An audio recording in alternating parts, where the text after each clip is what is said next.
Oh, yes, my demons, the big bad devil daddy himself is back. It's been, feels like almost a month since Halloween, since we last met. So definitely good to be back. And I have a new conjuration for you in the form of Summoner's Circle. Caught these guys at the Tennessee Metal Devastation Festival, and I couldn't be more excited to have them on, as they have quickly become one of my favorite acts right now. And before we get into that, and thank you for everybody coming in, definitely this is the time. Share it. Share it out. Share it out literally anywhere and everywhere. Do it. All right. And I'm going to go ahead and run a quick commercial break to our brothers over at Villain Arts Tattoo Conventions. Check it out.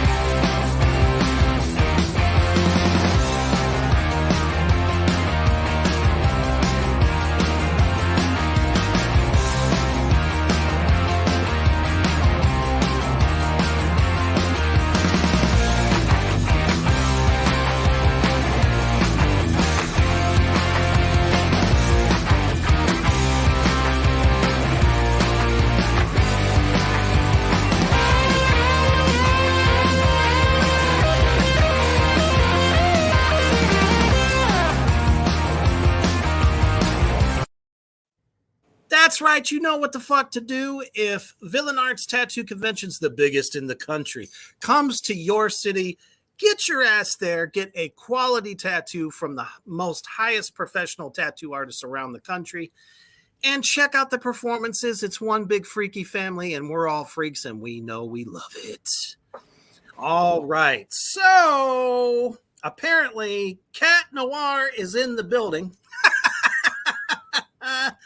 As the comment section has definitely gone awry. And we haven't even fucking started yet. I love it. You guys are awesome. Appreciate you tuning in for Summoner's Circle. Gentlemen, how are you today? Although it seems like I keep losing a few of you. Yeah. We're having some audio issues. Yeah. There we go. Okay. Got him back. My audio kept going out. I could see everybody. And then I'm like, as soon as it started, it was like, nope. And it was what quiet. I've noticed is that if you're on by way of cell phones are like, no. And then you have to go out, come back in, go, the whole thing. So if it happens, no big fucking deal. And just to let you guys know, also, you can share this out to your Facebook page, and all your fans can be watching you as we are doing this shit live. Yeah. Awesome. Welcome, Kyler. Welcome, Carmen. Or I'm sorry, Cameron. Why did I say Carmen? Who the fuck is Carmen? I don't know. Nonetheless, gentlemen, how are you all doing this evening? Awesome. Very good. Yeah, I really appreciate you having us on, man. Absolutely. I definitely wanted to jump at the chance to do that. One of my goals when I went down to cover this festival is because there were some bands that I knew, and then there were bands that I've heard of, but never really got a chance to really check out. So, I mean, you guys fucking gripped me by the balls just from the first jump. you have this, hot chick come out, and then there's this like big buff dude in a mask, like right behind her. And anyone that's seen Summoner Circle before has probably seen this, or was that the first time you guys did that? Oh no, it's the human sacrifice is a fixture. It's at the beginning of every set we do. Sometimes Gotcha. we even do a second. If, we're feeling froggy. Now that would be great. Second person, so great fucking metal with a high body count. Who doesn't like that? No, yeah. Usually we don't know who we're sacrificing till a day of the show or a day before, where it's usually not pretty planned out. We sometimes it's somebody who really wants to be sacrificed, or it's at the show and you're like, is this something you want to do? And they're like, absolutely, or absolutely not. And we're like, all right, well, that's the next one. It's kind of like something we try to pick a fan from the show, the day of the show. Yeah. When at all possible. Because everyone's always afraid that you're going to open a portal. That's what we do. And we'll talk about that shit as we move along. As a matter of fact, here we go. Freaked me out the first time you were opening for Children of Bodom. Yeah. Bodom. Yeah, God damn it. I always get that wrong. I'm sorry. Bodom. That just sounds like, so hotsy-totsy, doesn't it? Children of Bodom. Children of Bodom. But definitely one of the most badass acts that you guys could play with. And that's, oh my God. Children of Bodom. Cameron here chimes in with Children of Bodom. TTOM. Yeah, that's definitely been, one of the highlights of our career as a band too, was getting to be on that tour with Children of Bodom and Wolfheart and Swallow the Sun. It was an amazing opportunity, and it was a blast. Oh, just an amazing lineup. Let's see here. I need to get into my things. All right. So you guys started in 2015 with a killer EP called there's no "the" in there, but First Summoning. 4 amazing tracks. And one of the things that I can tell all of you out there in Black Flame Land, if you have not checked their music out yet, this is a band that if you are a fan of Doom, a fan of progressive metal, a fan of black metal, and I don't know, everything else in between. That's why when I was doing my homework there, someone actually called you guys epic metal. Now, was that a term that you guys gave yourself, or is that what the critics have said? I think it's something that we kind of came up with to describe the sound, because we're an amalgamation of things, and we write a lot of long songs, so kind of maybe from a literary epic standpoint as well. It's the songs. Each song is a story to us, even the shorter ones. And yes, absolutely. And nobody to be said musically and lyrically with each song. So it just kind of came out, and we stuck with it, because saying they're doom, blackened, death, progressive, or whatever, it just doesn't work. So no, I mean, a band with all those different flavors, something that can literally grab any metalhead out in the crowd, because there's always diverse tastes, and some people, like all the genres, but would also like to hear some of their other favorites too. And you guys really have a knack for putting that all in there. It is really fucking good. So awesome. Babylon Sun said, longtime viewer, my computer is fighting me again. I love it. He says, just added them on Spotify. Can't wait to check them out. I love their idea of tearing down the genre walls. Yes. That is exactly what Reapers Underground has always been from the start. It's about bands that are in the underground, because that's where the talent is. It really is. Sure, I've interviewed some legends, that are more mainstream, but It's more about the underground. And you guys, as far as I'm concerned, are at the top of the fucking food chain. Congratulations. Well, thank you. Thank you. Absolutely.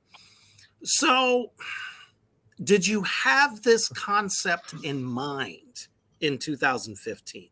Or is this something that evolved once you put out Become None in 2019? Yes and no. You know, I think we started more with a Doom vibe.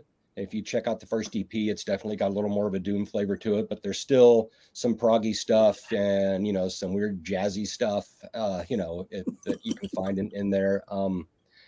But we all, as a band, have so many diverse influences. And as we started writing, things just started coming together. And no matter what kind of influence it was, it sounded like us. You know, and it wasn't like we were just reaching and grasping and trying to write like a Doom song or a Blackened song or what have you. It's just kind of like, this is what we're doing. And we've just continued to grow, I think, you know, organically, like a good band should. Every album you know, is a step sort of in a different direction, but the roots are still there. Yeah. Absolutely. So did you have like the makeup and the, you know, the stage attire, that type of stuff? You knew that that's what you were doing? Absolutely. Yeah. Awesome. Because honestly, there's not a lot of people that do it the way you do it. You know, everyone knows the staple black metal look, lots of spikes, lots of corpse paint and all that stuff. And there's nothing wrong with that. But you know, the hooded stuff is killer. I really do like that. All the way down to your imagery. So obviously there's some mysticism, some occult into what you guys do, which is, you know, definitely my cup of tea all the way. Is, you know, my question when it comes to that stuff is that something that you were inspired by some different works, or do you actually practice, or both? Blind, you want to take that one? I would say we were definitely inspired by other costumed acts. You know, bands like Dimmu Borgir and Behemoth, and I know it's a hot button issue, but Ghost as well. Around the time of their first up to 3 albums, the imagery that they put out for their live shows was just absolutely phenomenal. No one's ever seen anything quite like it. Nope. They are absolute masters at setting the atmosphere before they even step foot on stage. And nobody in our area was attempting to do anything like that. It was just, hey, we got a show. We're just going to throw on some jeans and T-shirts and go out and haul our gear and rock out, get shit-faced, and go home. It's like, no, let's take them on a journey. Let's have a good time with it. Right. You know, that was, you know, and definitely, you know, as you're saying, as far as like the occult and mysticism and things like that. Yeah, it's something that, you know, I, for one, am interested in. I've done a lot of reading, and there's also a lot of cosmic horror. I know Blind and I are huge Lovecraft fans. Just love the cosmic horror stuff. And so that definitely comes into play, especially with the Chaos Vector album. Awesome. Because me as a performer in the bands, you know, that I've been in, definitely that was a lot of what I wrote about, because it's very personal. Even, you know, for some people, if it's, you know, an interest, I think that's cool too. Some people are heavily influenced by H.P. Lovecraft. Nothing wrong with that. But you can always, when I listen to you guys, especially when I saw you perform, you guys really felt that shit. Not that it just, you know, rocked out, but it felt personal. So that's why I asked that. And it's good to know. You know, I'm an eclectic witch, if you will. You know, between Satanism and Norse pantheon, those are my two things, my philosophies, as I like to call them. So, very cool. Oh man, there's just so many comments. Let's see here. So, Kat said, hey, Ghost was awesome in the beginning. Saw them live back in the day. It was one of the most spiritual experiences I've ever had. It's funny you say that, because Papa if you will, is a devout Satanist himself. So it's all about the blasphemy, and there's nothing wrong with that. No, So not at what? all. No, definitely not. The more the better, if you ask me. See, all you need now is some like dancing half naked nuns on stage. You'll tear it up. I'm telling you. And All right, I'll get the outfit. That's right. Going back to you were talking the religious stuff too. Is like I see performing and being in a band probably the closest thing to any religion I'll be a part of. Like Most to me, that is religion. Entertaining people and connecting via music, I think is my type of really religion. I'm not, I'm kind of atheist, but I mean it's like that's the closest thing I got. So I want to go in and like if we're performing and we're doing the thing, we're doing the whole thing, and I want people to get excited and feel it and join us in that experience. However, that's transpired in their mind. Like I want them just to have a good time and escape all the bullshit in life. Fuck work, fuck politics, fuck all that. It's Summoner Circle time. Yeah, I mean, I think we try to be honest with what we're playing and what we're feeling, and the idea that if you said you could feel sort of the energy there, that's a big compliment as far as I'm concerned. If you do something, do it from here, and everybody's going to feel it. Absolutely. I mean, out there in Black Flame Land, you guys got to understand there was like a bajillion bands on this bill. The thing started at, like 11 o'clock, and there were bands that grabbed me. And then there were bands that I was like, okay, I've heard this before, but I appreciate what you're doing. But I mean, it's the real standouts that, really, like if I get that feeling like whatever hair I have left is standing up, that I'm definitely in the presence of something awesome. And you guys all have fantastic hair, and I'm jealous. No, I'm kidding. I lost my hair when I was 19, so I parted ways with that a long time ago. You didn't part anything. Wow. Yeah.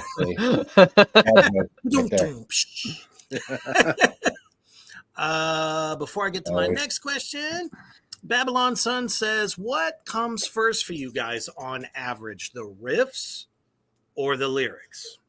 It depends. Sometimes it's the lyrics, sometimes it's the riff. Yeah.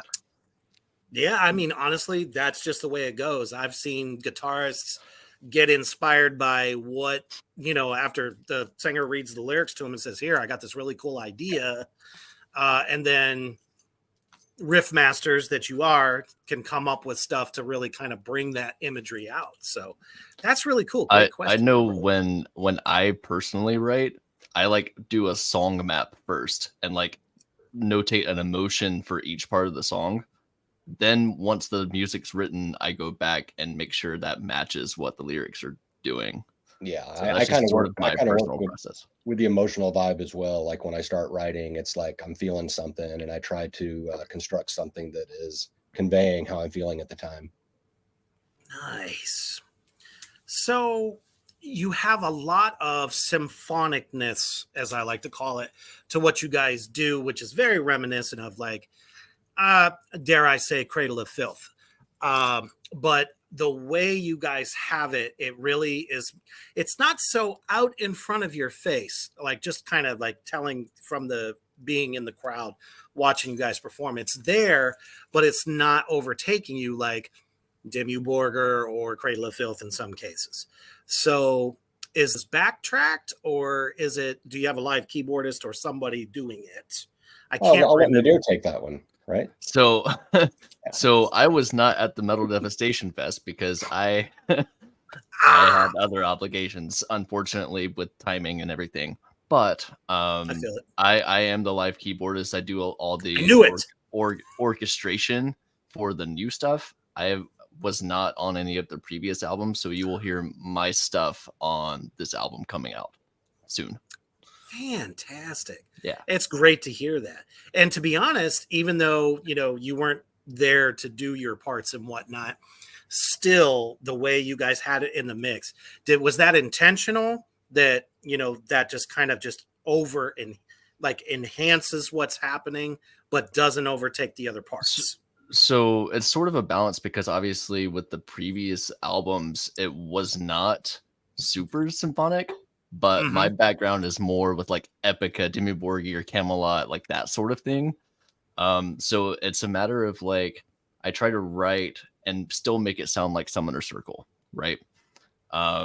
So you'll hear a couple of songs on the new album that I think takes it a little bit further than what previous Summoners albums have done, but it still has that Summoner's flair with like the doominess and all of that too.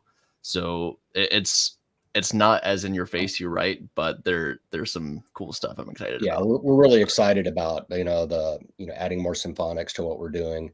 We're doing it in a like Nadir said, in our own way, but we're really happy with what his talents have brought to us, and the new stuff we're super excited to get it out there and for the world to kind of hear the next phase, right? Right.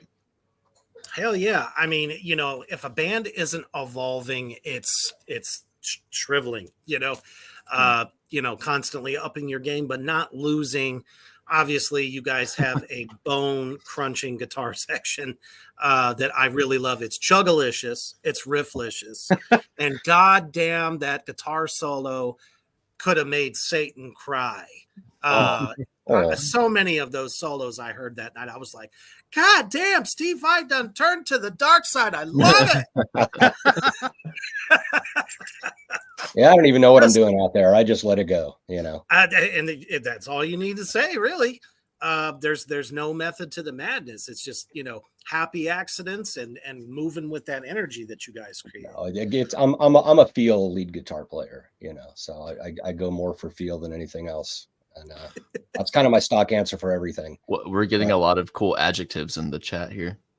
Apparently, everyone loves my chuggalicious statement. And let's hashtag that. Let's make it go viral. Why the hell? You like, God, play that chuggalicious riff. I'm like, something, I'm feeling kind of chuggalicious, Sounds like fucking candy. I know, it's like, this song's a little too dark. I need some chuggalicious in my life. I see a custom T-shirt in Gog's future. Yeah, that's it.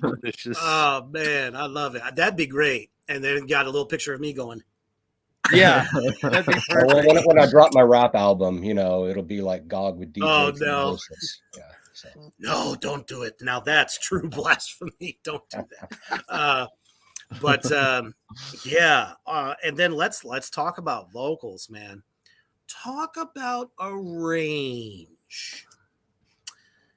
The vocals that I heard that night, all the way into listening to all your work online, just impeccable vocals. Did you just sort of find this voice, or do you have some influences that have kind of influenced you to kind of create this very unique vocal style? I mean, you got the gutturals, you have your bass voice, not like bass, but your mids are right there. And there's even some clean vocals too that just fucking shocked the shit out of me. So let's talk about that for a moment. So all the harsh vocals that you hear on the album are generally recorded by me. E-Talked will generally back me up with additional harsh vocals, and Nadir is doing all of the clean singing. As far as my particular style goes, it's a style that I just learned to do over the years. I was very heavily influenced by European metal bands, and the vocal style for European metal, especially the Scandinavian metal bands, was just more gritty and kind of rough sounding. I love the natural gravel in the voice. So I learned how to do that. But I also wasn't just satisfied with just doing one range. I wanted to play with it more. So I worked with that to be able to do lower and higher as well. And I like doing it. People seem to enjoy it, so I stick with it. I think you got a pretty voice. You do. You got a perfect voice too, Nader. Oh, thank you. Makes me perk up, you know. It's really very unique, and I like that because you're not really trying to. So many guys in the screaming game, I don't care if it's deathcore or it's death metal or it's black metal. Everyone tries to like sound like someone. You sound like you, and I love that. And those of you out there in Black Flame Land, you're going to see what the hell I'm talking about if you haven't heard them yet, because it's very unique. But there is a huge difference, like you guys said, from 2015 to 2019. What do you think kind of puts you over the top to how the Become None album happened? Yeah, that's what I'm looking for. I think it was just more about kind of adapting my style to the direction that Summoner Circle was going in. The music was bringing in more black metal influence, and I was enjoying that. So I just kind of pushed my voice a little bit more in that direction. Whereas when we had just started, I came from a tech death band into Circle. Wow. Okay. So that kind of very loud, kind of breathy low end that was on the first Summoning EP stems from my background in a tech death band. So as the music progressed, my voice did as well. Man, I'll tell you. And not just your voice, but I mean, you command a crowd so well. And that's something that lacks in a lot of metal bands today. You are the front man. We know it, and you make sure everyone else out there knows it. But at the same token, you're sucking them in every single time. Before you guys change it, I'm good. What's that? As long as I'm not sucking them off, I'm good. That's it. Because I have no idea what's being thrown at my face while I'm on stage. You can't see shit. Oh, shoot. Leather garments and shit comes flying at you. It'd be great. No, and I really dug that. I kind of felt like there was a lot of bands that were humble, but didn't really try to pull the crowd in. And I'm not naming any names, but there were just some bands that really could work a crowd, and you really are trying to pull these people into this journey that you guys are performing on stage. It's like, for that 45 minutes, that hour, like you said, it's Summoner Circle time. And another thing that I thought was fucking fabulous, and I was one of them included, I ran right up to your table, but so was everyone else. It's like as soon as you guys stopped, boom, everybody ran to the table. I was like, they must either not have heard you before, or they've been waiting to hear you, or maybe they heard you last year, vice versa. Oh, he is frozen. All right. Magnetism. It's our show now. What the All fuck? right, yeah, it's us now. Hello, my baby. Hello, my.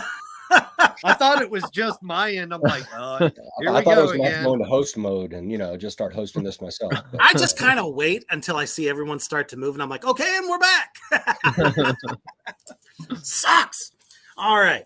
But you didn't lose a lot of that Doom influence, which, of course, everybody knows that, I'm big on Doom, but I'm also very big on black metal, too. So by the time, let's see, actually, there's a couple of songs that really, really stand out to me like the most. I mean, Become None from start to finish, I'm not skipping anything. And one of the things I wanted to commend you guys on also is you have an opening track that is very made famous, since the 80s with metal bands. A lot of bands aren't doing that shit nowadays. So it's kind of cool how you have this ominous, very spacey kind of track that plays before the first song. And from Xterra to Worm Tunnel is just wow. Really Yeah, love that. We like, you know, Super. we're old school like that. We like intros, and you know, I still want to produce music in an album format that, you know, ideally should be listened to from a start to finish. I think, you know, the songs are good enough to stand as individual singles as well, if you're one of those people that just buys, you know, songs. But for those Don't that do do get the entire album, Buy the whole uh, record. it is it's, you know, the whole journey is there for you. You know, we you know, we put a lot of thought into song order and how one song flows into the next song. So, you know, it's all intentional. It totally shows.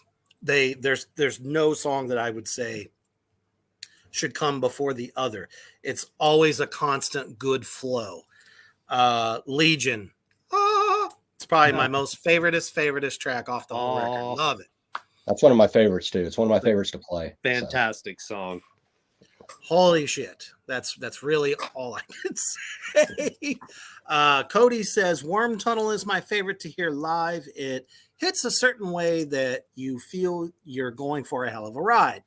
That's kind of how I feel that intro to the record before the record really kicks off is setting you up for it. But yeah, that track right there. So tell me a little bit about the background of that track. Oh, well, Worm Tunnel was sort of written comment from a previous band member that no one wanted to listen to all the weird proggy shit we were doing and that we needed to simplify things a bit. And so I ripped that out. You know, the initial riff is kind of noodly and wormy, so I just said, let's call it Worm Tunnel, and I threw that over to Blind, and it happened. You know, it was one of those, you know, it was written jamming with the drummer at the time. Literally, I think the entire song came together, in an evening, in a practice.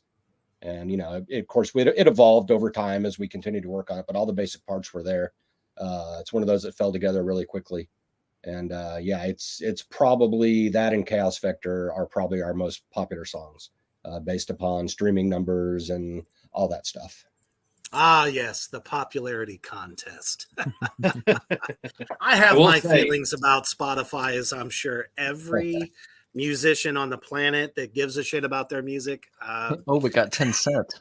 Yeah, right. Thanks for the nickel, guys.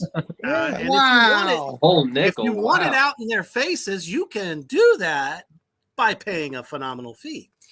I will say, as far as lyrics go with Worm Tunnel, it is kind of funny. I will get asked by people. They'll read the lyrics. They'll see the lyrics from other songs and be like, oh, there's some like spacey cosmic horror doom vibes. Was Worm Tunnel inspired by the story of Dune? And I go, actually, it was inspired by the movie Tremors. Even better. Right. I love that film. So there's no better horror film to pattern that after. Honestly, it had everything. It made you laugh, cry, and in some cases probably shit yourself. So and tunnels and worms. Yep. Right, worms and holes. What else could that be about? I don't know. It's graboid. That's where SpongeBob got the idea in the The one Alaskan episode, the big bullworm. worm that comes out. They ripped that shit off. You can't tell me they didn't. Oh, I'm just going to get excited to start talking about SpongeBob. Yeah, he said boy. SpongeBob, and he really perked up. You did. This is my I'm a time, fucking guys. nerd, man. My time to shine. I turned 47 next week, and I am still a big child. Oh yeah, I love we're my an entire band of cartoons. nerds. That's kind of how we started. We wanted to do like cool nerdy stuff. Oh yeah, You totally said we wanted to do dirt. I heard it. dirty stuff instead of dirty. Stuff. Nerdy Dirty stuff. Nerdy stuff. That is what we're getting. Nerdy stuff. Yeah. Let's see here. So Alan says Leviathan is my fave. The intro just makes me want to jump into the pit. And yes, absolutely. That's a fun one to play I live definitely too. agree. Yeah. It's too bad there was actually, by the time you guys started playing, the pit really did start to get going. And that was nice to see. and everybody was nice to each other. Nobody tried to throw elbows, punches, none of that shit. Of course, that's what everyone expects, to happen in a pit, but no, everybody was super fucking cool. That entire event is amazing. It's like a big family there, and I can't say enough about the community that Zach and Raven have helped build, and people coming from all over, to that festival. We've been honored to play it twice now, and anytime they ask, we'll be back. So yeah, hell yeah. I mean, shit, I came all the way from sunshiny Nebraska just to check you guys out. It's not sunshiny. It's a lot of corn. We went to the Nebraska. We went to the Nebraska Museum of Natural History, I think, in Lincoln. Yep, Lincoln. Oh, did you? Okay. Because we got to be educated while we're on tour as well. So, right on. Yeah. I absolutely agree. Cameron says every metalhead is a 12-year-old trapped in an adult body. Yeah, and we love it. Sorry, probably, but not. So, with this album, do you feel like Become None is what catapulted you guys towards success? I think. I mean, it was initially released as Tome. Independently, and we got the opportunity to tour with Children of Bodom on their last U.S. tour and what happened to be their last U.S. tour in 2019, unfortunately. But I think that is the thing that really got us moving. It got us a lot of exposure. Our social numbers jumped astronomically after that. And then COVID happened and we lost all that momentum and have started over again.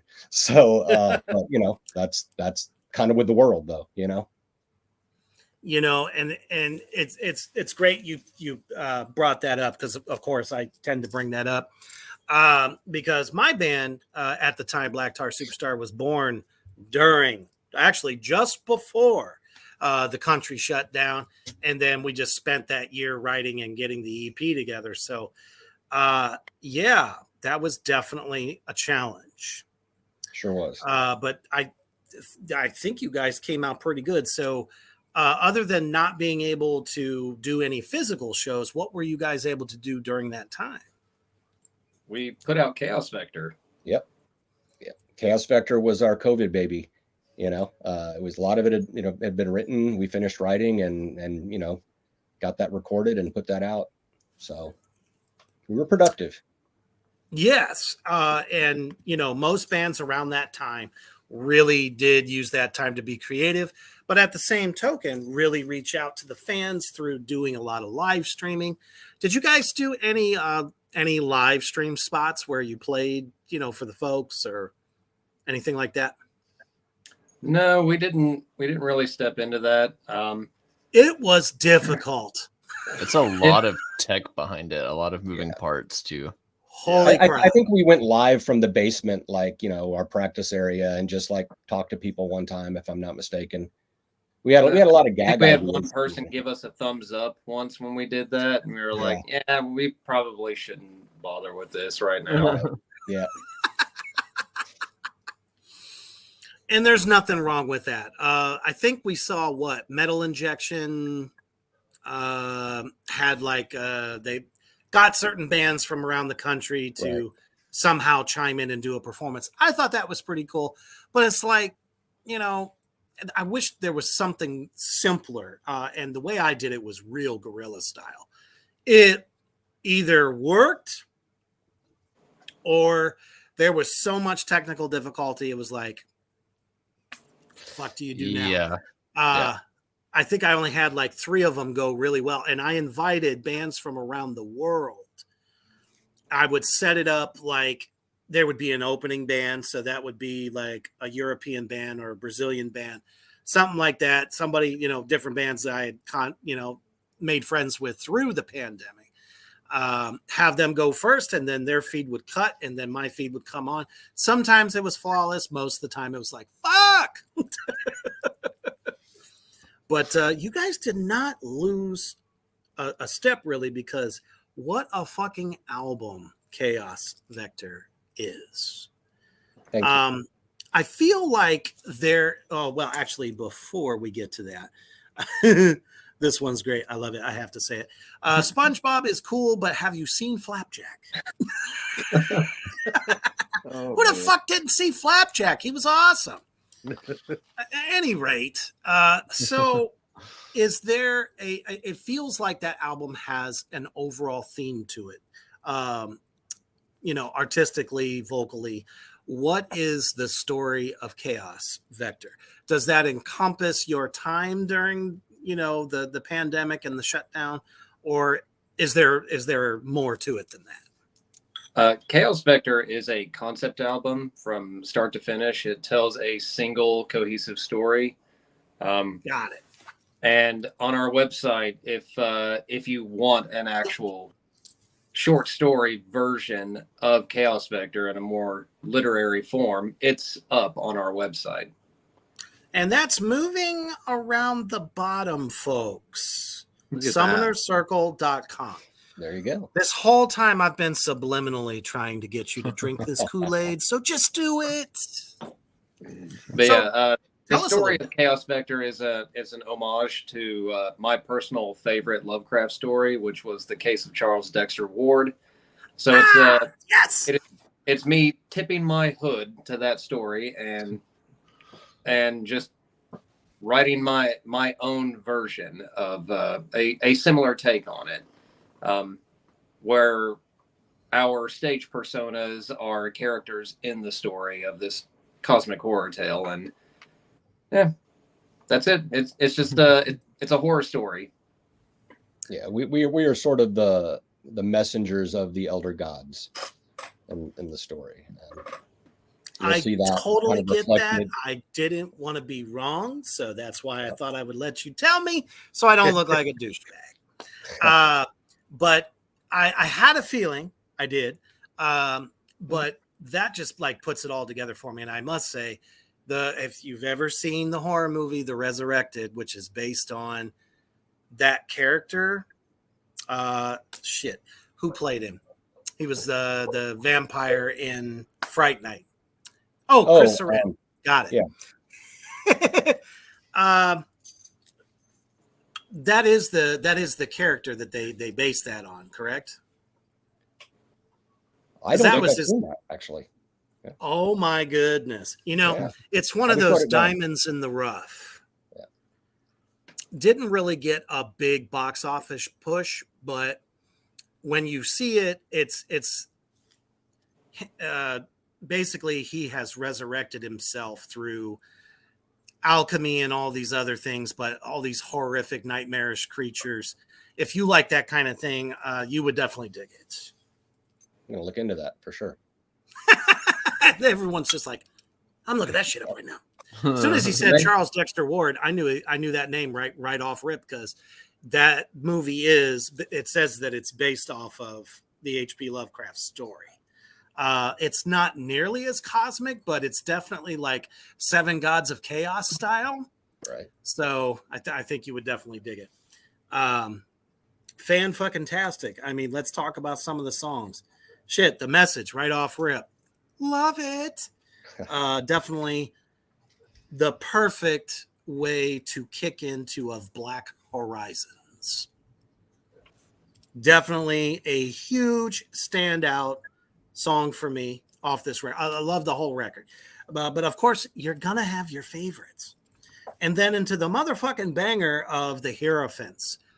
Talk to me about the Hierophants. That actually started with a bass riff. Yeah. Yep. Etok was Hell jamming this yeah. bass riff for a minute, and I started playing a little melody lead over it, and it's another one that wrote itself really quickly. Some of the bangers always do, don't they? Yeah, it definitely, the intro gives you that kind of Conan the Barbarian vibe.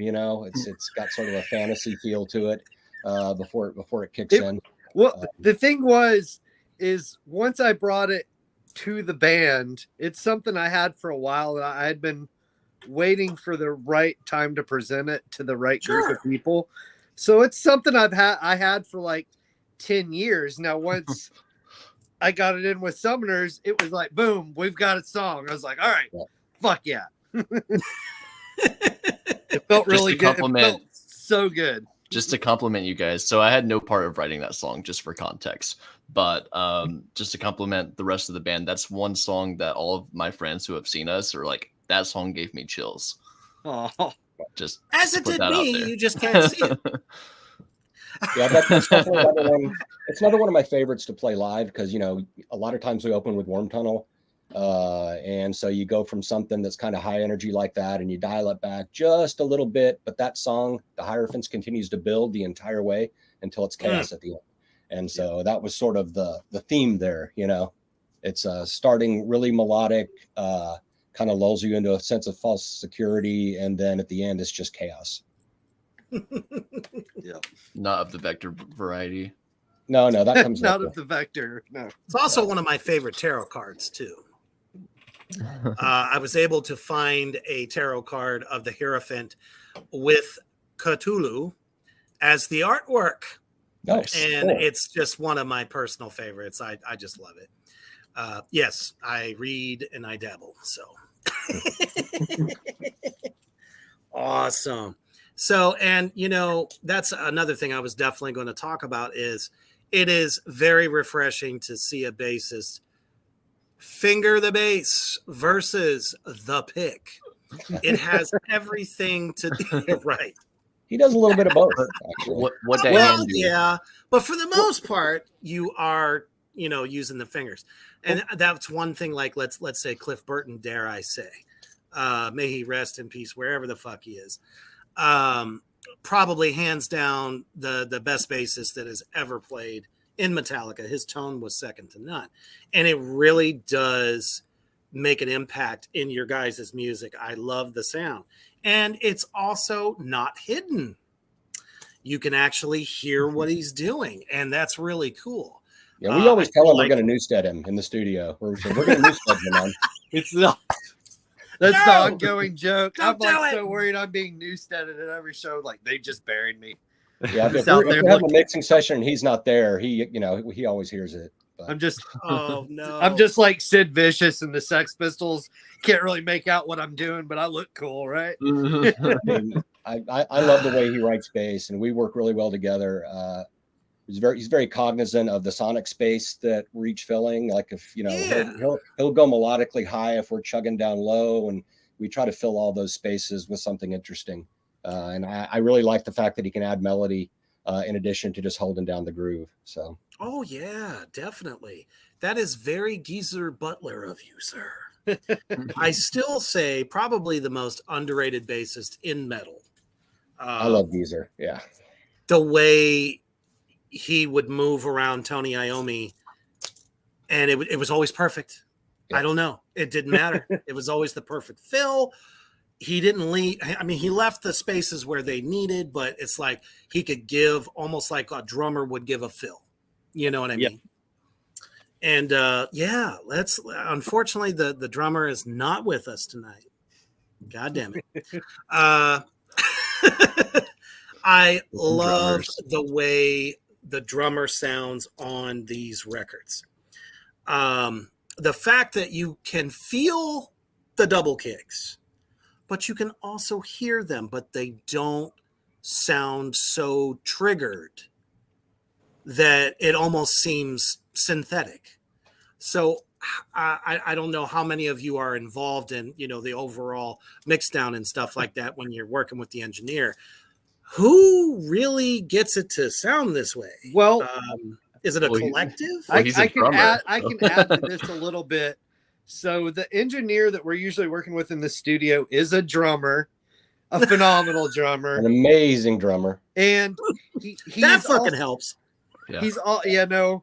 And so when we talk about drums in the studio, it's like it's an ongoing thing. Even after it's been recorded, we're still discussing bass drum tones and how it's mixing, and mix after mix after mix is how does that bass drum sound? How does that snare sound? So it's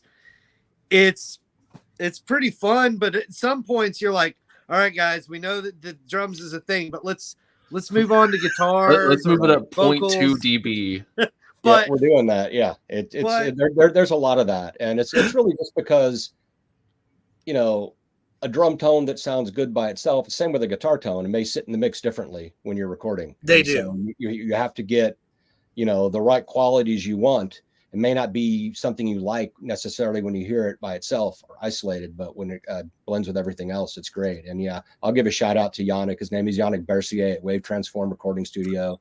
He also plays drums in a really amazing band called Gone in April. And he used to play with Quavados, which was like a super thrashy kind of techie band from Canada, because he's Canadian Tech Death. Canadian Tech Death. Yeah, there you go. Super thrashy. Yeah, whatever. With fretless bass and everything. Yep. See, The I've been Canadian saying Tech- this for a hardcore minute. I've had guys like Immortal Possession from Canada, and some other of, you know, the great thrash and extreme metal that's coming out of there. It's insane. You heard it here, folks. I'm not lying. They just said it. Yeah. And we love Canada. The Oh, Canadian Canada fans, like is the Canadian metal fans, treated fucking us so well. gold. So yeah, Yeah. We need to Amazingly go back. we should. so. Try to But work does on your that. drummer pick the sound? He starts? or is it yeah, he definitely. You know, eclectic? we have targets. You know, he'll work with Yannick to you know, say I'm thinking something like this. You know, and we, you know, it just works together. But then it morphs depending on, you know, I typically go in for an entire day selecting guitar tones too. You know, Mhm. I mean, how do we want this guitar to sound on this album? Because, you know, it's changed from album to album intentionally, depending on what Yes. we're going for. So And like I said, when it comes to that layering process, there's 5 of you. So wait, 6 of you. Sorry. My We're bad. just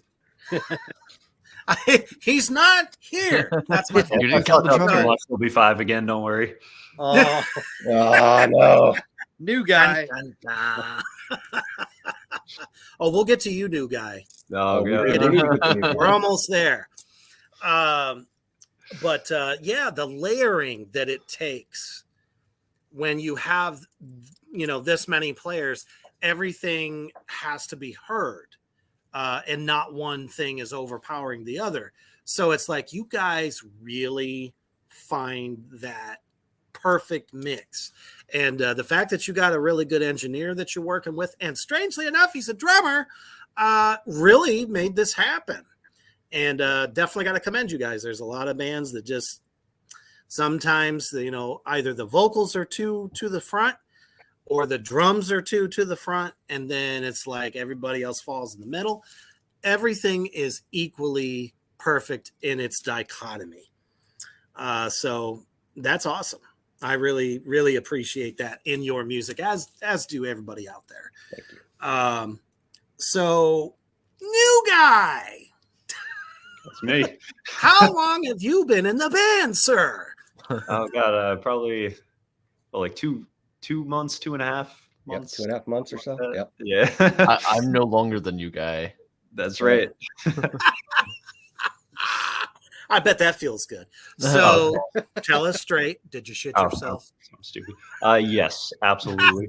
um, yeah, I saw a Facebook post that these guys were looking for a guitar player, and I'm like, you know, I looked into it. I just got lucky. I literally typed in the search bar "band looking for guitarist," and it popped up. And I'm like, I looked into it. Like, I looked into the music. I'm like, it's something I got to be a part of. So I messaged Gog, and he sent me a couple songs to learn and what a typical set list would be.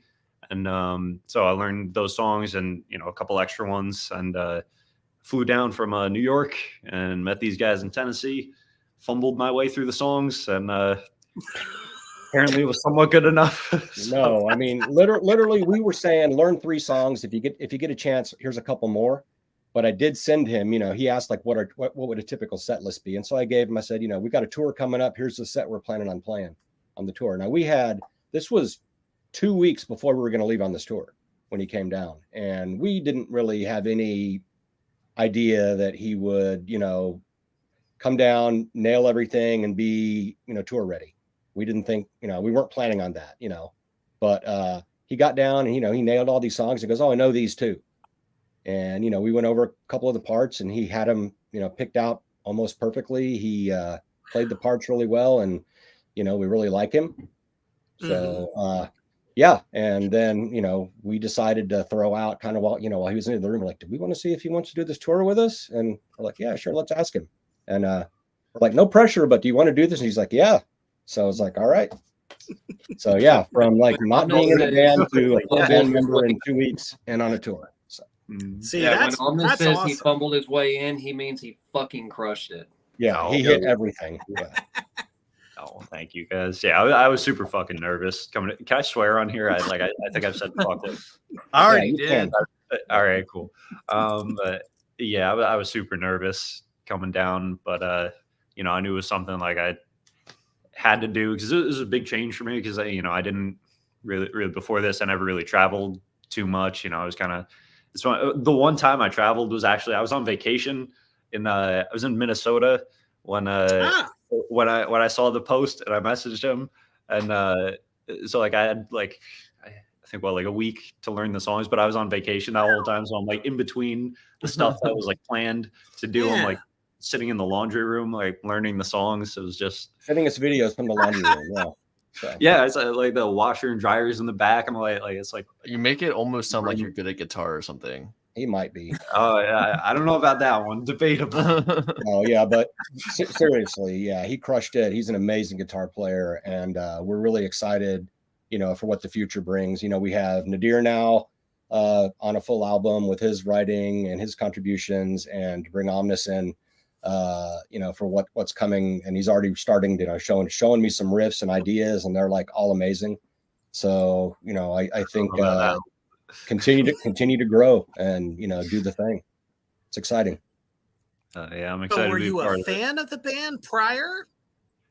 I honestly no, I hadn't heard of these guys, but like the second I heard this stuff, I was like, all right, yeah, because like you said, it's You knew it was know, in your wheelhouse, basically. yeah, because I mean, my background, I come from more of sort of like classic metal, like heavy metal, and like classic rock. Even like I never really listened to too much extreme metal, but you know, I always loved bands like Death and, you know, stuff like that. So like I definitely Oh shit! you know, yeah, like they were one of my favorites. But you know, I tend to listen to stuff like Iron Maiden, Megadeth, like the classic bands. And it was just one of those things like I could hear the influences of you know, those bands in there, but at the same time, it was like taking that and adding this other really cool like you know, layer where it's like you got the black metal stuff, then there's like thrash in there, then you know, just like it's everything. So I was like, oh my god, this is awesome. Like I love this stuff. And you know, I was thinking like, man, fuck it, even if I don't get it, I'm gonna listen to this stuff. Well, another one of those, you know, wild occurrences. You know, you made it, and that's fantastic. So, you know, it's funny you mentioned Death because I had Gene Hoglan on 2 weeks ago awesome. from Death Clock, and he was on 2 of Death's records. Yep. And he talked about the prog aspect because that's where, you know, Chuck Schuldiner was going. He wanted to kind of get out of the first 3 records and evolve. So who do you think out of the band is the most responsible for the prog aspect of what you guys do? I would he's pointing at Herb. Yeah. I guess to this date, it's kind of me. I like It's kind of You're like, writing I'm going to leads. give them a bar in 7/8, then we're going to 12, and then Yeah. we're coming back to 3, I like different time signatures. I think it makes things interesting. which is nothing wrong with that. It's also just something weird that like when I'm riffing and grooving, I happen to groove a lot in 5 and 7. I don't know. I like 5 a lot. I'm just broken like 5 that, is you know? Yeah. And so, you know, that's just, you know, we were talking about, you know, was talking about like the bass line that started out the Hierophants. Chaos Vector was actually the intro lick for Chaos Vector was something I had started playing around with in a previous band, and the rest of the guys were like, "Oh no, dude, I can't. No one can feel that." You know, it's just in Yes, 7. you You know, yeah, right. So I just like shelved it, and we needed another song to go on tour with Modem, and I brought that out, and interestingly enough, the drummer who is our engineer was drumming with us at the time, sort of filling in, and he wrote the drum parts for that. He heard that riff and he's like, oh, I can't really do the Canadian voice, but he was like, oh, that's really cool. That's friggin' cool. Cause he says friggin' a lot, let's jam on that. And so we did,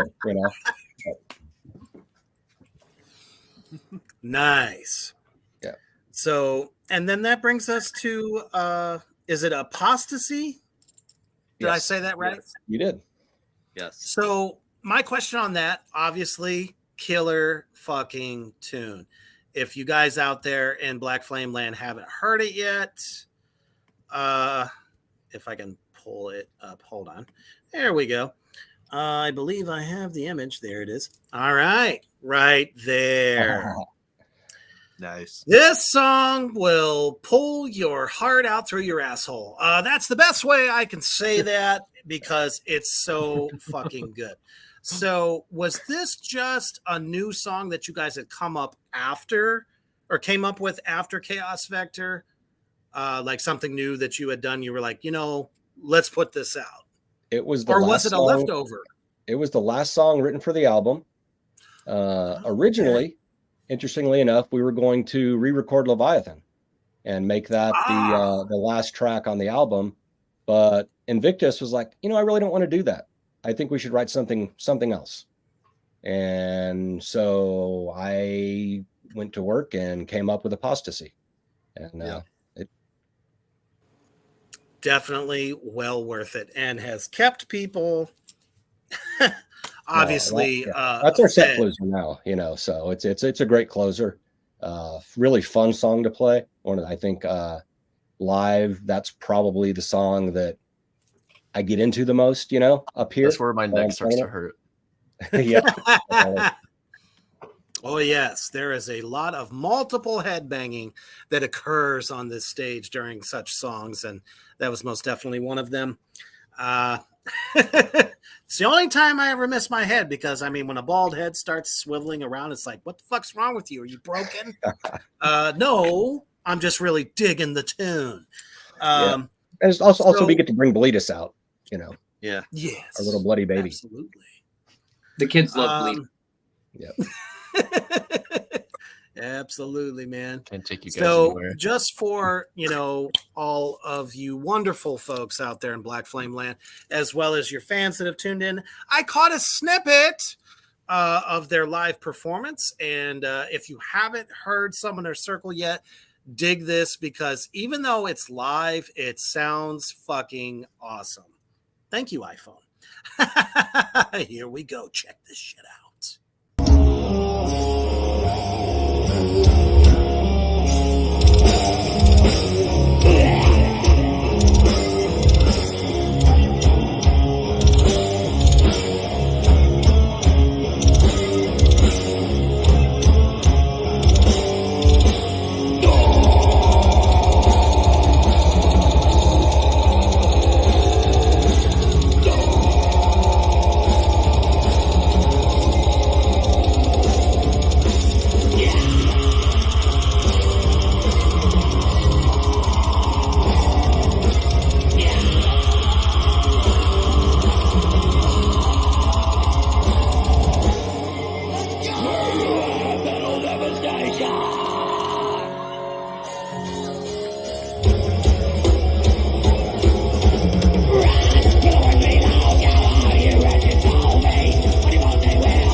So just from that little bit, folks, if that didn't fucking wet your chops, something's wrong with you and you need to see a doctor. Again, you had to be there to get the full effect, but thank you, iPhone, and those wonderful noise gates, because it didn't sound terrible. And unfortunately, I know Overline, it doesn't really capture it, but I had to show you guys something because if I would have played YouTube, what have happened. Reaper would have got spanked. So honestly, that's fucking hilarious. 20% of my camera roll is pics and vids from the Summoner Show. Y'all are well and truly one of my favorite bands to see live. And if you didn't get that just from that little tidbit that I showed, something's wrong with you. And Cody says, I have some from right in front of the stage. See, so that's why I couldn't get to the front of the stage. Luckily, see, I'm 6'2", so I have these long monkey arms that I can put into the air, and I just put my phone in my hand and did one of those things in order to get shrubberies in the front of the stage too, so it was kind of hard for everybody to get right up to the front. On the shrubberies. Yes, so. there was some shrubbery. Funny enough, there was some bushes. I'm sure they're probably used to, happy little country bands and, maybe some blues acts or something like that. Not really metal. Now, if they were on fire, that would have been fucking badass. But you know what? They loved it. They loved it. The city loved it. Oh, yes, they did. That place was fucking jacked. And not to mention the vendors. The vendors were insane. I hope to have a table there next year for sure.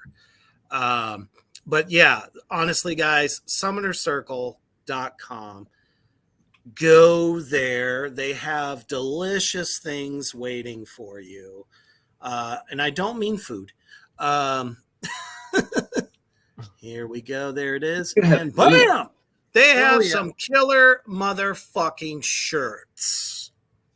Oh, yeah. If you like what you hear, you go to their shows, and you damn well better buy a CD at least. You guys do have discs, right?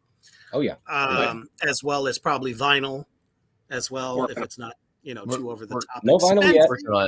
Working on the vinyl. Hopefully the new album like to have it. We're not there with it yet. When you write 72-minute albums, it's kind of hard to do the vinyl thing. That was my next question. I'm not sure how they handle that. If maybe they just leave a few tracks of it off, or I don't know. How do you guys written with vinyl in mind? So it'll all fit on vinyl. So we're excited about that. Oh, well, shit. There you go, folks. If you love vinyl, you're going to want to get it. That's right. It's coming out. Tentative release date is April of 2024, late April of 2024. So new Summoners. Hell yeah. You guys heard it right here. It's coming out in April of 2024. And what is the record company that's coming out on? Black Lion Records out of Sweden. Mm-hmm. You couldn't have picked a better country. Yeah. Some of the best fucking metal comes out of there. So many amazing bands that everyone loves. Sweden has deep doom roots, thrash, black metal. Most of the people entire that played in Gothenburg King sound Diamond's came out of there. band So, comes from there. What was that? The entire Gothenburg sound came, In Flames and Dark Tranquility and all that. So ABBA too, big influence for this new album. Yeah. Hell yeah. ABBA, ABBA's a big influence. This is awesome. Welcome, Todd, otherwise known as my co-pilot on some other shows. Human the Hoof Beast, he says, hell yes. We are in 2023 and an entire metal band has long hair. Is that a dig at me, you fuck? All right. Anyway, I'm just kidding. I'm kidding. If we were true black metal, we would have one bald guy in the band. Right. That is so true. Nicholas Barker. Hello. He says, so good to see that the commitment to metal is there. I'll check you guys out later. Seem like a really chill band. And I don't know, Todd, you might have missed the clip that I played. And yes, Facebook won't smack my ass around this time. Oh yeah, don't forget Dark Funeral, Tiamat, Bathory, so many amazing bands to come out of there. So Absolutely. I'm happy to hear that. Now, we talked a little bit about this before we got on. How do you feel from being on a US label to a European label? How is it different? I think that, there's some things we're going to find out, obviously, but one of the lures or the, things that made it really attractive to us is Europe, people still buy physicals. So CDs are still something that are in demand there. Whereas in the States, it's kind of like no one really cares anymore. They like it force fed. Yeah. Oh, so, the smaller, some of the smaller European labels are really tied into the record stores, and especially the underground record stores where people will find music like us. And so we're really, I think it's that distribution that I think we're really excited about. So do you think projectively that your sales will probably be bigger in Europe compared to the States? We don't know, but we certainly hope, that it's bigger in both places, right? Yes. We want a lot of sales, One most thing definitely. One thing we noted, were kind of surprised when we went to Europe earlier this year. We took a lot of T-shirts with us and a decent amount of CDs, and we were really surprised that people bought more CDs than they did shirts there. Yeah. So at least of us. Yeah. Yeah. See, that's even better. They bought all the CDs we brought with us. We were like, we were out. That's the opposite of what happens in the US. They all want T-shirts, just like Josh said, and then boom, where'd all our CDs go? We didn't bring enough. Yeah, that is so fucking true. This is backwards. Or Batushka was like, "Oh yeah, people still buy CDs here." And we're like, "Oh, very cool. I wish someone had told us. We'd have brought more." And it's awesome to see that happen because honestly, it doesn't happen a lot. I myself, I've on the Black Flame tour I did. People didn't really buy the CD as much as they did shirts. It was like, oh, that design's badass. Oh, that design's badass. And it's like, well, don't you want the rest of the record, man? I just don't know why this country is so hell-bent on visuals versus the audible. Well, they all go to Spotify. That's the thing. Right. It's like you have the easy access to Spotify, and that's what people do. Yeah, it's about immediate gratification. Visual is something you process immediately. It hits that little, dopamine fix for you to see that, and you're done. You're ready to move on to the next thing. Whereas listening to a CD from beginning to end requires an investment of time, and people here are just very distracted. They're, the industry as a whole, we're competing against so many other things for people's attention, whether it's, Netflix or other streaming services or what have you. It's, or just, their phone screens. So I think, we noticed in Europe that there wasn't, people just looking at their phones the entire set. They were paying attention to the bands the entire time. And so I would love to see it get back to being like that here in the US as well.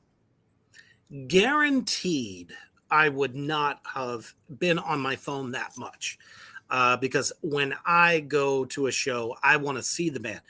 I mean, take a photo here and there. Sure.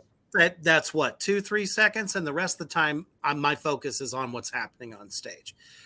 So if it wasn't for me having to catch videos and stuff, because I'm going to do a big edition of the Tennessee Metal Devastation Fest, I would have been, it took a lot just for me to hold it up there for 2 minutes and not get into it. Yeah. I'll apologize for my old man rant about that, but that's just kind of things I've noticed. And that's why I wish we could just go back in time.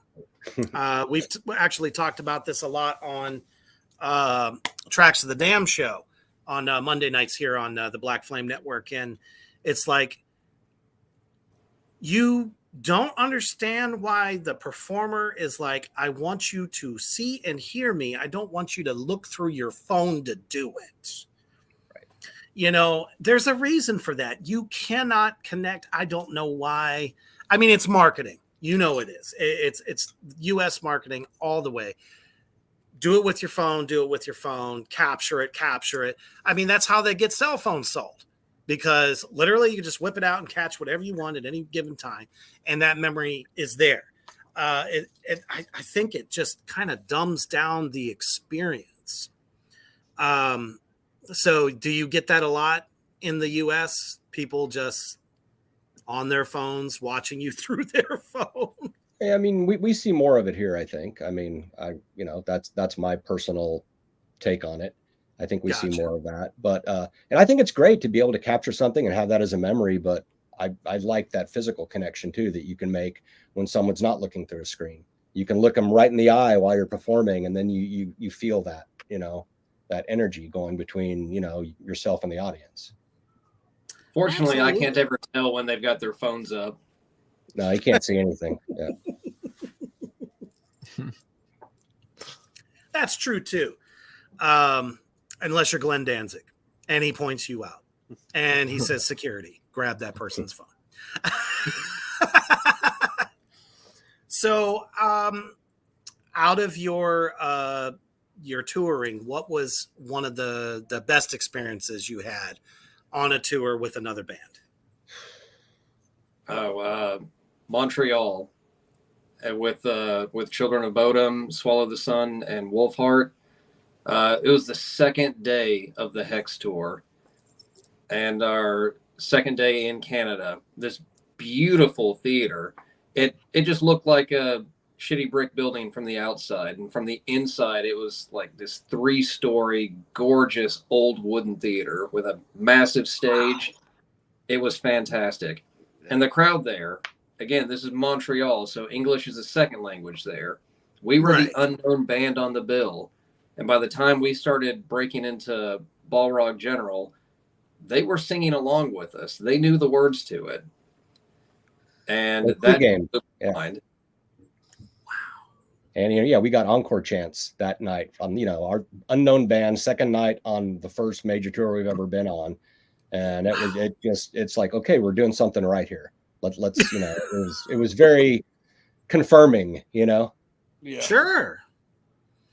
So how do you guys manage this? Do you mostly have like day jobs that you do, or is this all you do? I wish it was all I do. Yeah. But yeah, we definitely work, or I'm looking for work now. A couple of us are, but yeah, we have jobs that keep us going because we just don't make enough, unfortunately. Doing the music thing, we wish we did, and it would be so much more rewarding because I work so that I can do this. Right. Yeah.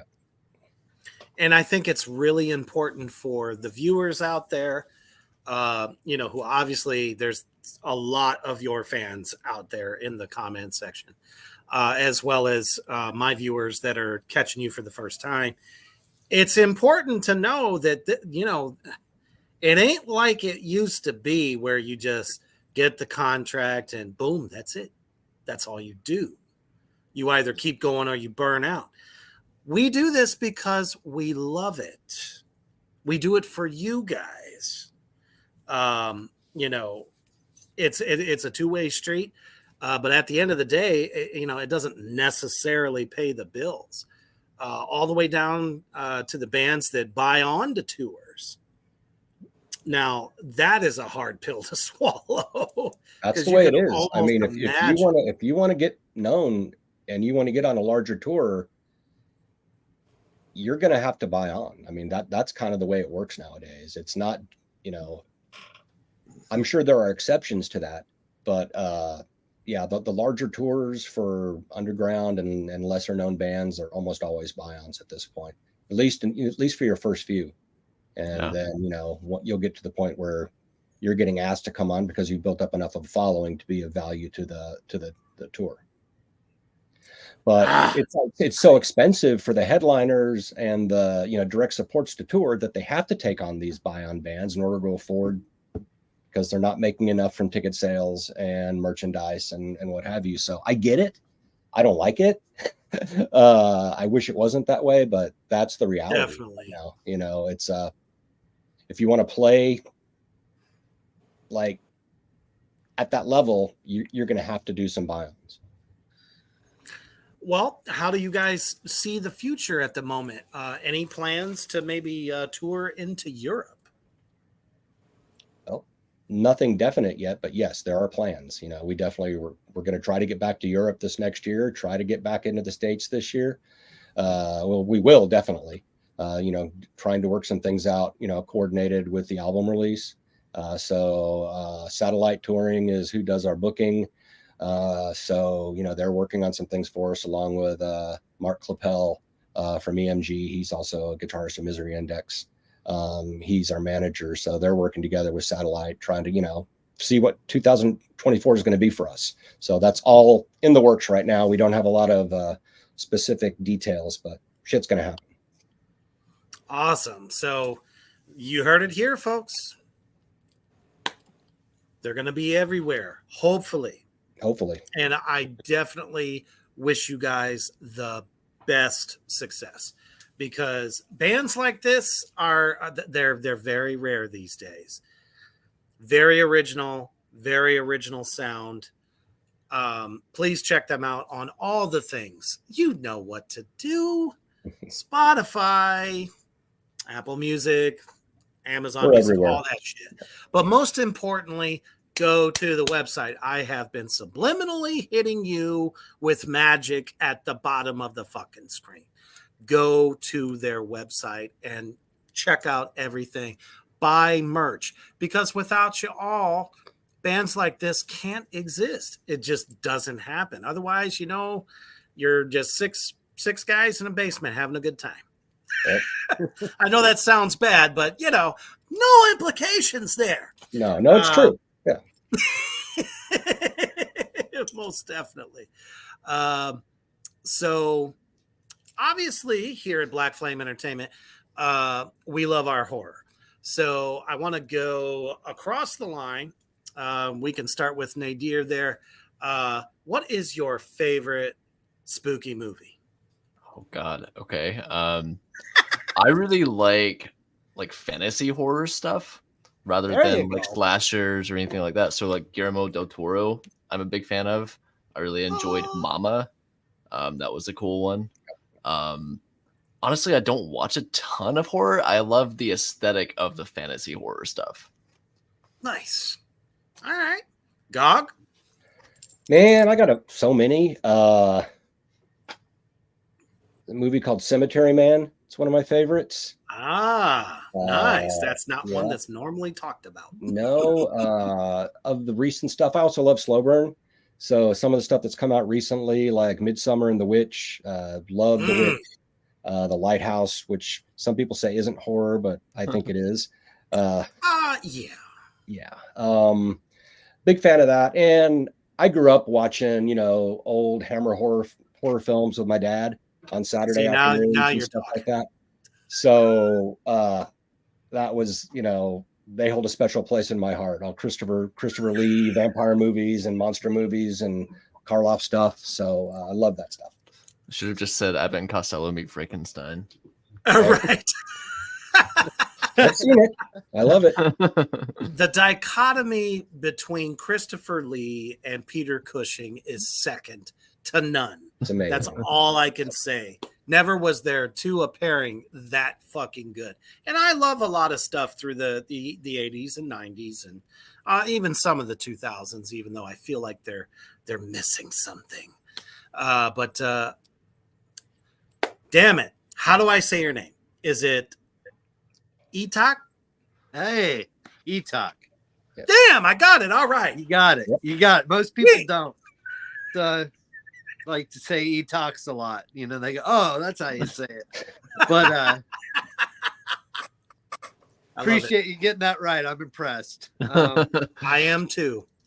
But one of my Yeesh. favorite, you know, I got to ask this just the other night. What's your favorite horror movie? And I always got to say, it's Event Horizon Ooh. is just such. I saw that. I ended up going to see that twice in the theater, and I think I was like, God, was I 19 or 20 when that came out?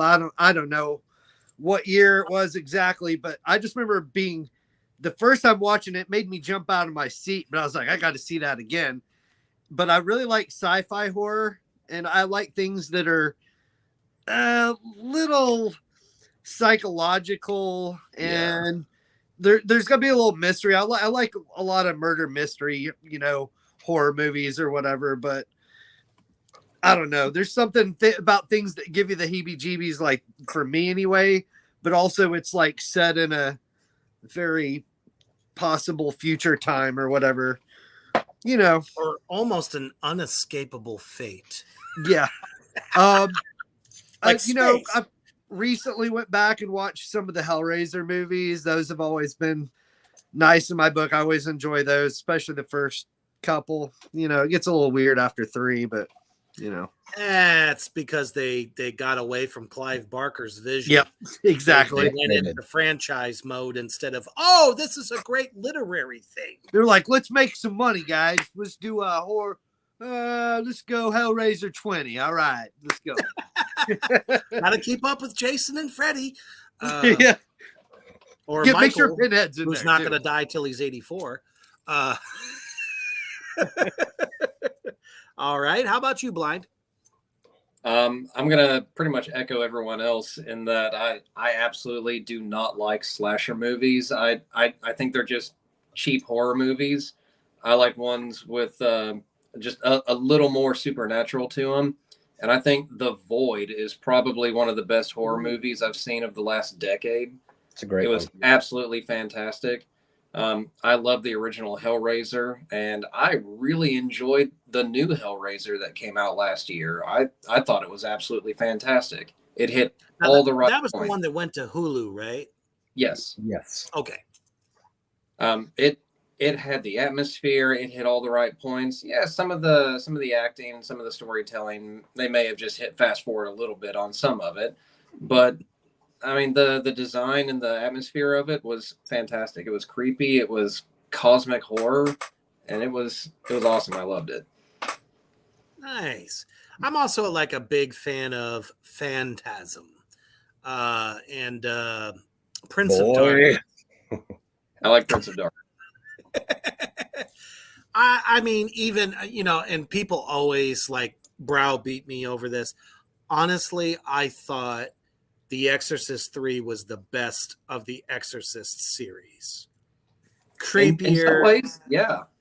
And yeah, because it took it out of someone's house and put it everywhere. I just thought that was cool. I like the way that one flowed. So There is supernatural definitely horror, an unnerving feeling that the third one gives that the first one doesn't have. Yeah. There's something different about the third Exorcist, and it's oddly creepier. And I think absolutely couldn't agree more. All right, Ominous, you're the redheaded stepchild here. Yeah, I mean, I'm just kidding. gonna have to say the SpongeBob Halloween special got a little crazy, so I'm gonna lock that one in. What? I'm such What? a wimp with like scary stuff. Like I don't like to be scared. So like I'm a baby, man. But, Oh no! I like, I like He hangs You out with guys are us, going to have but, you know. so much to talk about at the next rehearsal.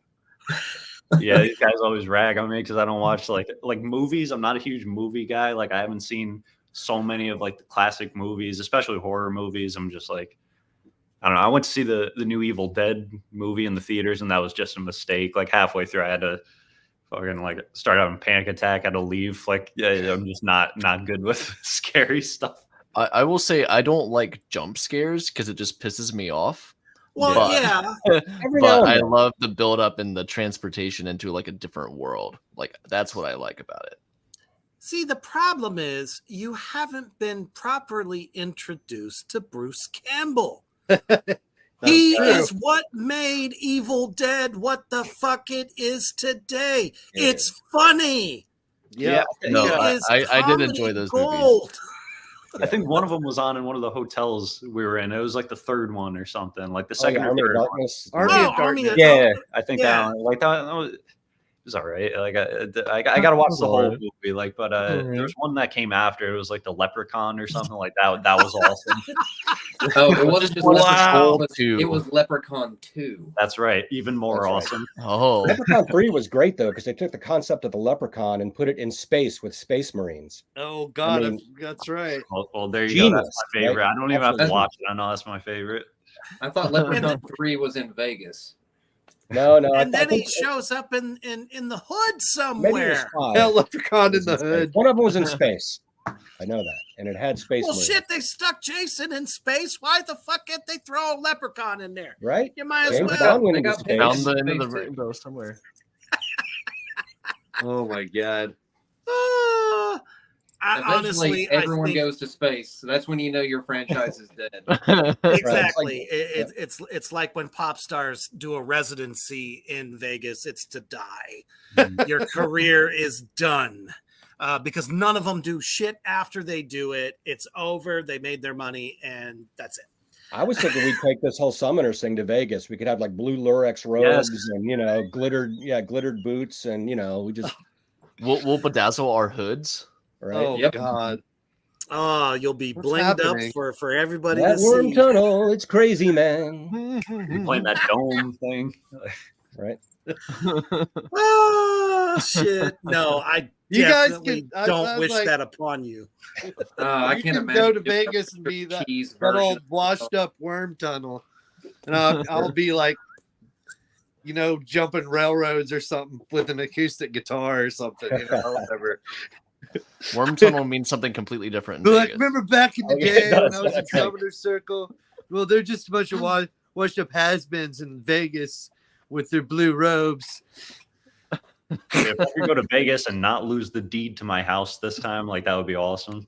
Oh my God. Oh yeah. Then there's that. Yeah.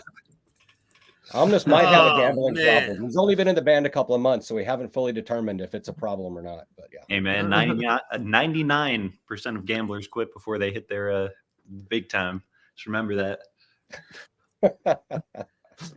Oh man, I mean, it can't be. I don't know. It almost saddens me to see someone like Ozzy Osbourne, still trying to get out there. It's like, I think by the time you hit that kind of age, it's like, dude, you've done everything there is to do. Why do it? But I get it though, because it's in our blood. If we're not performing, we don't What's he feel gonna right. do, right? That's what he does. Eh, He's got plenty of money. Well, you hope. So as far as I know, well, Right. shit, Sharon's gonna pull everything out of him that she possibly can. I swear she's the one driving that train. I'm telling you. but yeah, I mean, if I didn't do this, I don't know what I'd do. I mean, Right. it's like I probably will continue to try to create as long as I can, even when I'm older and more feeble. 'Cause I'm an old guy now, so. I mean, shit, I figure I'm 47 and, I'm about to start this new project. And I'm also working with Human the Hoof Beast, who's out there in the comment section. So I don't feel like I'm ever going to stop this train until I just physically can't do it. Right. That's it. Because it's the only way that, I don't know about you guys, but for me, it's like that is my ultimate way to express everything that is in here and here. And there's just nothing like being on the stage. And that's one of the things I've hated. I haven't been on stage in a year. Actually, no, I'm sorry, a year and a half. So I can't wait to get back out there and to see an awesome band like yourselves and so many other great acts at that Tennessee Metal Devastation show. Oh, it was just inspiring, just awesome. And it was great to be a part of it. I'm sure you guys will be back there next year, and I'm definitely coming back. So that's how that goes. But I thank you all so much for taking the time to join the underground tonight. It's been just a hell of a ride. Listening to how you guys came to be, and doing what you're doing, you're knocking down doors. The one thing I can say is, damn it, I'm gonna follow you all the way through. Most def. I really appreciate what you guys are doing for metal, as well as those out there in the comment section. Black Flame Land, you guys, check it out. Go to summonercircle.com, get a hold of their records, and support these guys. And if they come your way, you better go and fucking see them.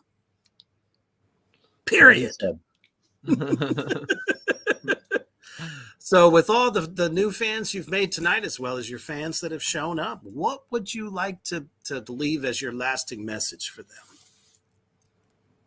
them? Blind. I know that's like the toughest one of them. That's your job. Yeah, you're the front man. Do front man things.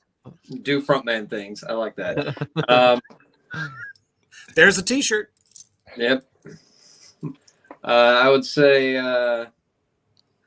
remember, we're all in this shit together. So let's just enjoy it while we take the ride. Let's have a good time. Party naked. Enjoy it. It's funny you say that, because there was a comment about 12 steps back that said, y'all smoke weed?